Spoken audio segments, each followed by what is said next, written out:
A language model can write code, reason through problems, and answer complex questions. But it cannot read a file on your computer, query your database, or call your company's internal API. Every time you want it to do something in the real world, you have to copy and paste data in manually.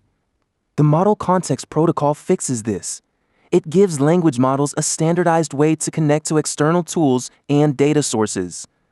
In this episode, we explain what it is and why it matters.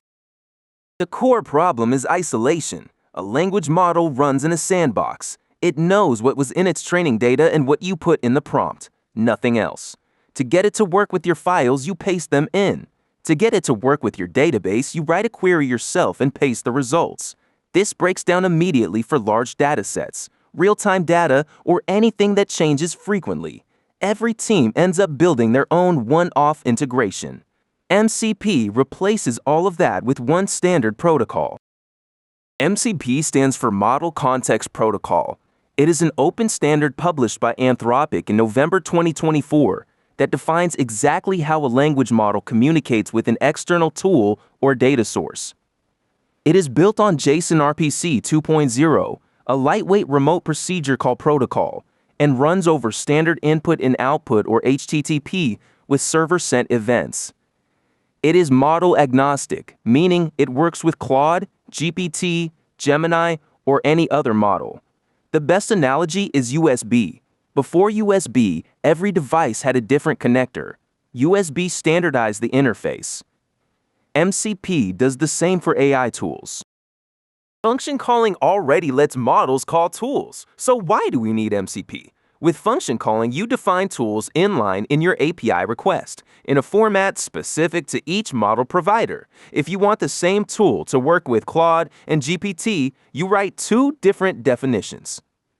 The tools are also baked into your application code. MCP separates the tool from the application. A tool lives in its own server process, defines itself using a standard schema, and any MCP-compatible model or client can discover and use it without any changes to the tool itself. An MCP system has three roles. The host is the application the user interacts with. Claude Desktop and Cursor are hosts. The client is the MCP client embedded inside the host. It manages connections to one or more MCP servers and handles the protocol communication. The server is where the actual tools live. A file system server exposes tools for reading and writing files. A database server exposes tools for running queries. A GitHub server exposes tools for interacting with repositories. In this series, you will build servers. An MCP server can expose three types of capabilities. Tools are callable functions. The model sends a tool name and arguments. The server executes the function and returns the result.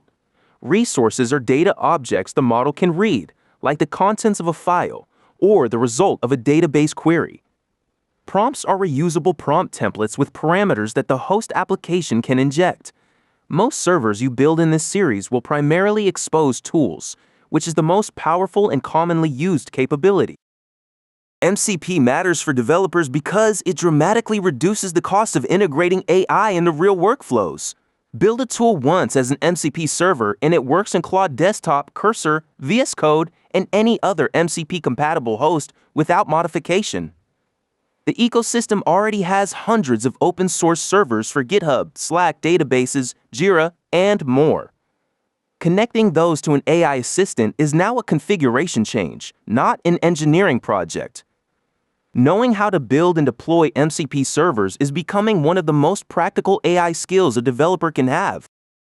Across 20 episodes, you will build real MCP servers from scratch. A file system server that lets a model read and write files. A database server that runs SQL queries. A web search server with live results. An API wrapper server for any REST API. A server with authentication for production use. A custom MCP client in Python, an MCP server that plugs into the RAG pipeline we built in the last series, and a complete dev assistant server deployed on a cloud server. You now know what MCP is, why it exists, how it compares to function calling, what the three roles in an MCP system are, and what tools, resources, and prompts mean in this context. In the next episode, we go deep on the architecture, how the host, client, and server communicate, what the wire protocol looks like, and how the connection lifecycle works before we write a single line of code. Subscribe so you do not miss it. See you in the next one.